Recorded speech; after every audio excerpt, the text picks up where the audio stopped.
So far, you see this carrot stew is just one of the best things that's happened to white rice in recent times.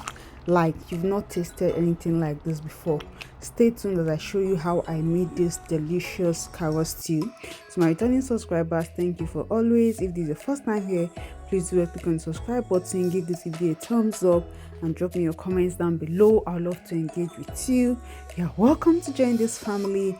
So for this carrot stew, the ingredients you'll be needing is the carrot, which is like the main ingredient, scotch bonnet pepper, colored bell peppers, sweet pepper, purple onion, white onion, spring onion, the meat marinated, vegetable oil, my spices. I use curry, thyme, nutmeg, ginger, garlic, a tin of tin tomato, and seasoning cubes.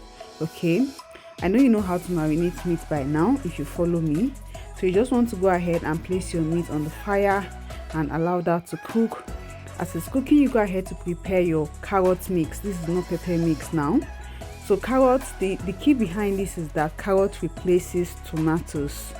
So you put your carrots, sweet peppers, onion, and scotch bonnet pepper into the blender and blend that to a pulp. Okay, so as you can see, the carrot quantity is quite much because that's the main ingredient for the stew. So you want to go ahead and add a bit of water to your blender to help your blender, and then you begin to blend. You want to blend this till it is very smooth and ready to use. After blending, you set aside and proceed to go back and check your meat to see what's happening. Of course, you know you don't add water when you want to steam meat. You allow that to just release its natural juice for the first 10-15 minutes. You go back and check it, and these are all the juices it has released. You want to give that a nice stir and then add in some bits of water and allow to cook. That was hard chicken, so I needed it to cook very well to be soft. Then you begin cooking your stew. Pour some vegetable oil into a pan. While that is hot, add in some salt and then pour in your onion. You now want to saute this for about 2 minutes till it has caramelized. You see how it's gonna look just after stirring. So you want to do this for 2 minutes and then it is ready. You go in and pour your carrot mix. This is what it looks like. It's just looking like tomato mix, but then carrot is the substitute here. You want to go in and pour that. One advantage of this is that you will not have to fry for too long the way you would have fried a tomato stew.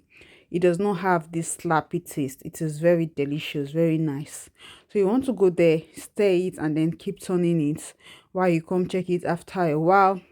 After it must have boiled and you are sure this is well incorporated, you mix your tomato paste just like this and add it.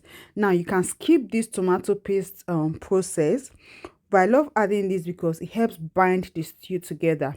You know, carrot has this chaffy nature kind of, so it doesn't tend to stick together after the stew is done.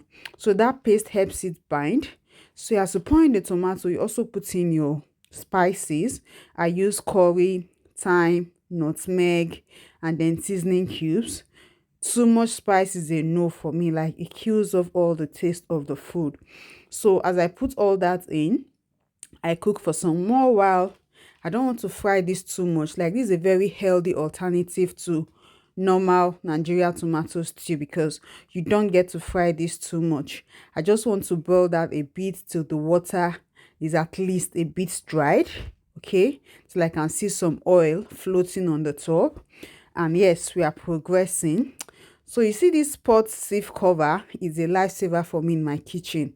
You know, those times when I need to fry things that are splashing, it comes in very handy.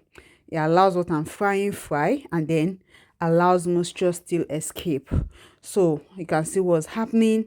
I just needed to use the sieve cover and be covering. So like I told you, I didn't need to fry that too much. I just wanted the original water from the pepper mix to dry a bit, and then I go in and add my chicken.